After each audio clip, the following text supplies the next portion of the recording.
Hello friends, ಎಲ್ಲರಿಗೂ ನಮಸ್ಕಾರ. ಇವತ್ತಿನ ರೆಸಿಪಿ ರಿಕ್ವೆಸ್ಟೆಡ್ ರೆಸಿಪಿ. ಉತ್ತರ ಕರ್ನಾಟಕದ ಸಾಂಪ್ರದಾಯಿಕ ರೆಸಿಪಿ ಕಟ್ಟಿನ ಸಾರು, ಅಂದ್ರೆ ಒಬ್ಬಟ್ಟು ಅಥವಾ ಹೋಳಿಗೆ ಸಾರು.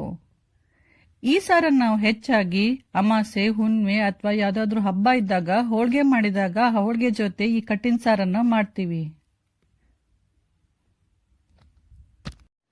ಫ್ರೆಂಡ್ಸ್, ಈ ಸಲ ಹೋಳಿ ಹಬ್ಬಕ್ಕೆ ನೀವು ಹೋಳ್ಗಿ ಮಾಡ್ರಿ ಮತ್ತು ಅದ್ರ ಜೋಡಿ ನಮ್ಗತ್ಲಿ ಕಟ್ಟಿನ ಸಾರನ್ನು ಮಾಡಿ ನೋಡ್ರಿ. ನಿಮ್ಗೆಲ್ಲ ಗ್ಯಾರಂಟಿ ಲೈಕ್ ಆಗ್ತೈತಿ. ಹೋಳ್ಗಿ ರೆಸಿಪಿನ ನಾನು ಆಲ್ರೆಡಿ ಶೇರ್ ಮಾಡಿದ್ದೀನಿ. ಅದ್ರ ಲಿಂಕ್ ಡಿಸ್ಕ್ರಿಪ್ಷನ್ ಬಾಕ್ಸಲ್ಲಿ ಐತಿ. ಯಾರಿಗಾದ್ರೂ ಬೇಕಂದ್ರೆ ಚೆಕ್ ಮಾಡ್ಕೋರಿ.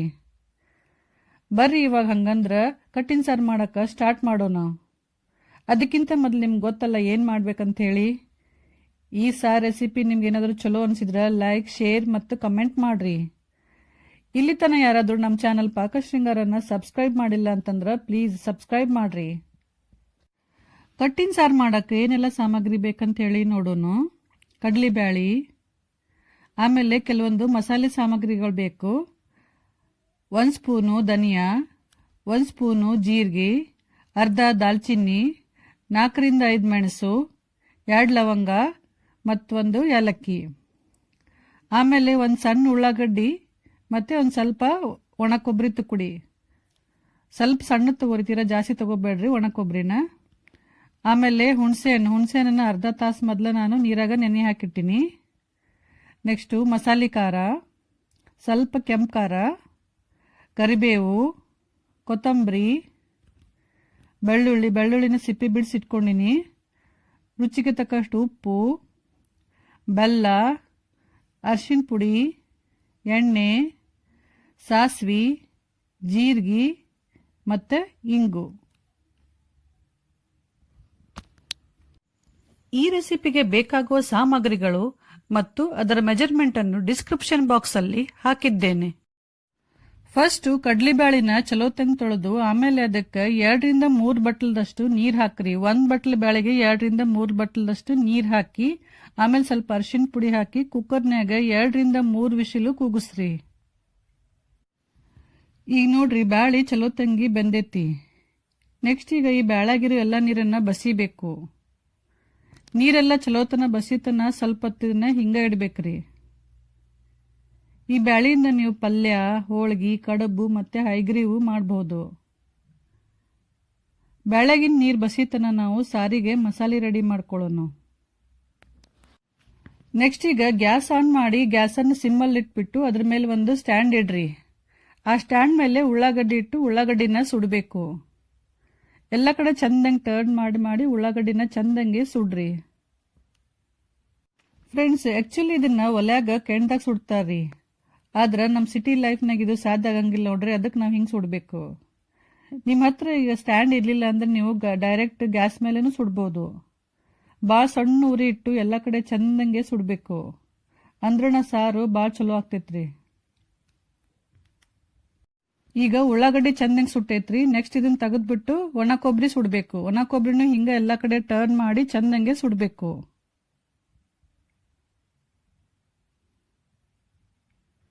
ಈಗ ನೋಡ್ರಿ, ಕೊಬ್ಬರಿ ಮತ್ತೆ ಉಳ್ಳಾಗಡ್ಡಿ ಎರಡು ಸುಟ್ಟ ಮೇಲೆ ಸ್ವಲ್ಪ ತಣ್ಣಗಾಗುತ್ತಾನೆ ಇದನ್ನ ಸ್ವಲ್ಪ ಸೈಡಿಗೆ ಎತ್ತಿಡ್ರಿ. ಉಳ್ಳಾಗಡ್ಡಿ ಮತ್ತೆ ಕೊಬ್ಬರಿ ಎರಡು ತಣ್ಣಗಾದ್ಮೇಲೆ ಅವನ್ನ ಸಣ್ಣಂಗೆ ಕಟ್ ಮಾಡಿಟ್ಕೋರಿ. ಇಲ್ಲಿ ಸ್ವಲ್ಪ ಉಳ್ಳಾಗಡ್ಡಿ ನಂಗೆ ಜಾಸ್ತಿ ಅನ್ಸಕತೈತಿ, ಅದಕ್ಕೊಂದು ಸ್ವಲ್ಪ ನಾನು ತೆಗೆದಿಡ್ತೀನಿ.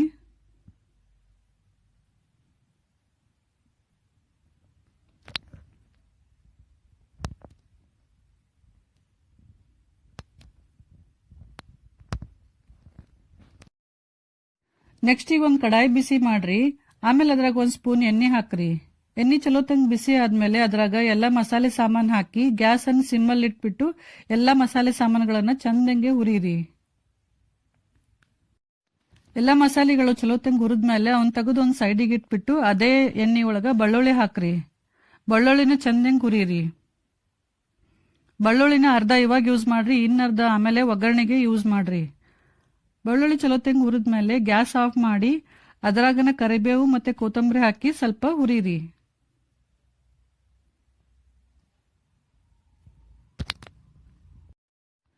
ಫ್ರೆಂಡ್ಸ್, ಈಗ ಉಳ್ಳಾಗಡ್ಡಿ ಮತ್ತೆ ಕೊತ್ತಂಬರಿ, ಕರಿಬೇವು, ಬೆಳ್ಳುಳ್ಳಿ, ಆಮೇಲೆ ಎಲ್ಲ ಮಸಾಲೆ ಸಾಮಗ್ರಿಗಳು ಇವನ್ನೆಲ್ಲ ಹುರಿದು ರೆಡಿ ಮಾಡಿಟ್ಕೊಂಡಿವಿ.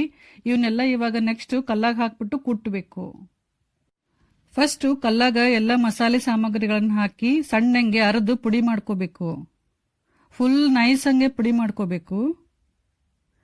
ನೀವು ಎಲ್ಲ ಸಾಮಗ್ರಿಗಳನ್ನ ಮಿಕ್ಸಿ ಒಳಗೂ ಹಾಕ್ಬೋದು. ಆದ್ರೆ ನಿಮ್ಮ ಹತ್ರ ಏನಾದ್ರೂ ಕುಟ್ಟು ಕಲ್ಲಿದ್ರ ಒಂದ್ಸತಿ ಹಿಂಗ ಕುಟ್ಬಿಟ್ಟು ಸಾರು ಮಾಡಿ ನೋಡ್ರಿ, ಸಾರು ಭಾಳ ರುಚಿ ಆಗುತ್ತೆ.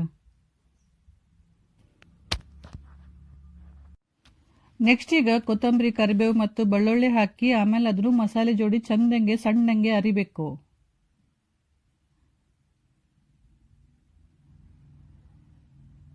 ಈ ಬೆಳ್ಳುಳ್ಳಿ, ಕೊತ್ತಂಬರಿ, ಕರಿಬೇವು ಎಲ್ಲ ಸ್ವಲ್ಪ ಸಣ್ಣ ಆದ್ಮೇಲೆ ಆಮೇಲೆ ಉಳ್ಳಾಗಡ್ಡಿ ಮತ್ತೆ ಕೊಬ್ಬರಿ ಹಾಕ್ಬೇಕು. ಆಗ್ಲೇ ಸುಟ್ಟಿಟ್ಟಿದ್ವಲ್ಲ ಕೊಬ್ಬರಿ ಮತ್ತು ಉಳ್ಳಾಗಡ್ಡಿ, ಅದನ್ನು ಹಾಕ್ಬಿಟ್ಟು ಸಣ್ಣಂಗೆ ಚಂದಂಗೆ ಅರಿಬೇಕು.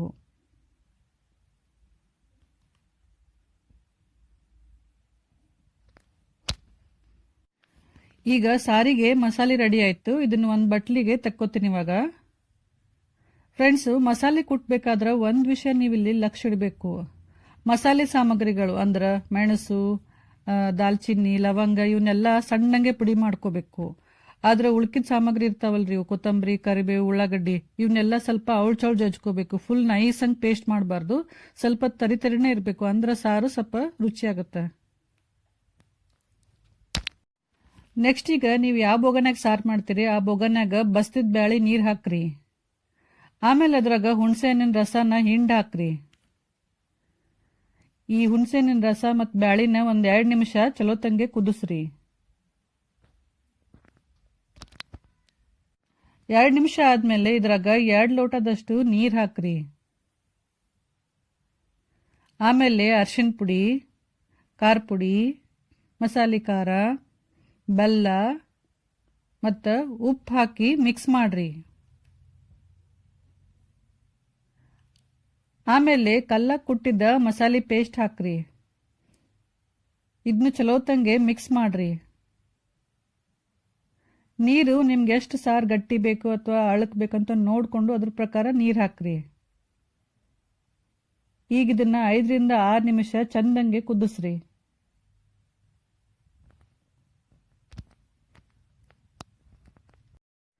ಈಗ ನೋಡ್ರಿ ಫ್ರೆಂಡ್ಸ್, ಸಾರು ಕುದಿಯಕತ್ತಿ ಇವಾಗ ಒಂದು 7 ನಿಮಿಷ ಆಯ್ತು. ಇವಾಗ ಸಾರು ಚಲೋ ತಂಗ್ ಕುದ್ದೈತಿ. ಈ ಸಾರನ್ನ ಒಂದ್ ಸ್ವಲ್ಪ ಟೇಸ್ಟ್ ಮಾಡಿ ನೋಡ್ರಿ. ಉಪ್ಪು, ಹುಳಿ, ಬೆಲ್ಲ ಏನಾದ್ರೂ ಕಮ್ಮಿ ಅನ್ಸಿದ್ರೆ ಹಾಕ್ಬಿಟ್ಟು ಸರಿ ಮಾಡ್ರಿ. ಫ್ರೆಂಡ್ಸ್, ನೀವು ಈ ಕಟ್ಟಿನ ಸಾರನ್ನ 3 ರಿಂದ 4 ದಿನ ಸ್ಟೋರ್ ಮಾಡಿಟ್ಕೊಂಡು ಯೂಸ್ ಮಾಡ್ಬೋದು. ನೀವು ಎಷ್ಟು ಇದನ್ನ ಕುದಿಸ್ತೀರಿ, ಇದು ಎಷ್ಟು ಹಳೇದಾಗುತ್ತೋ ಅಷ್ಟು ಸಾರು ರುಚಿ ಆಗುತ್ತೆ. ಸಾರನ್ನ ಚಲೋ ತಂಗ್ ಕುದಿಸಿದ್ಮೇಲೆ ಅದನ್ನೊಂದು ಸೈಡಿಗೆ ಎತ್ತಿಡ್ರಿ. ಆಮೇಲೆ ಸಾರಿಗೆ ಒಗ್ಗರಣೆ ಹಾಕ್ರಿ. ಒಗ್ಗರಣೆ ಸಲುವಾಗಿ ಎಣ್ಣೆ ಕಾಯಿಸ್ರಿ. ಎಣ್ಣೆ ಚಲೋ ತಂಗ್ ಕಾಯ್ದ್ಮೇಲೆ ಅದ್ರಾಗ ಸಾಸ್ವಿ, ಜೀರಿಗೆ, ಕರಿಬೇವು, ಕೆಂಪು ಮೆಣಸಿನ್ಕಾಯಿ, ಜಜ್ಜಿದ ಬೆಳ್ಳುಳ್ಳಿ ಮತ್ತು ಹಿಂಗ್ ಹಾಕಿ ಚಂದಂಗೆ ಮಿಕ್ಸ್ ಮಾಡ್ರಿ. ಆಮೇಲೆ ಗ್ಯಾಸ್ ಆಫ್ ಮಾಡಿ ಈ ಒಗ್ಗರಣೆನ ಕುದಿಸಿದ ಸಾರಿಗೆ ಹಾಕಿ ಚಲೋ ತಂಗೆ ಮಿಕ್ಸ್ ಮಾಡ್ರಿ. ಈಗ ಕಟ್ಟಿನ ಸಾರು ರೆಡಿ. ಸೊ ಫ್ರೆಂಡ್ಸ್, ಈಗ ಬಿಸಿ ಬಿಸಿ ಕಟ್ಟಿನ ಸಾರು ರೆಡಿ ಆಗೈತ್ರಿ. ಇದನ್ನ ನೀವು ಬಿಸಿ ಹೋಳಿಗೆ ಅಥವಾ ಬಿಸಿ ಅನ್ನದ ಜೊತೆ ಸರ್ವ್ ಮಾಡ್ರಿ. ಈ ರೆಸಿಪಿ ಚಲೋ ಅನ್ಸಿದ್ರ ಲೈಕ್, ಶೇರ್, ಕಮೆಂಟ್ ಮಾಡ್ರಿ. ಮತ್ತು ನಮ್ಮ ಚಾನಲ್ ಅನ್ನ ಸಬ್ಸ್ಕ್ರೈಬ್ ಮಾಡೋದನ್ನ ಮಾತ್ರ ಮರಿಬೇಡ್ರಿ. Thank you.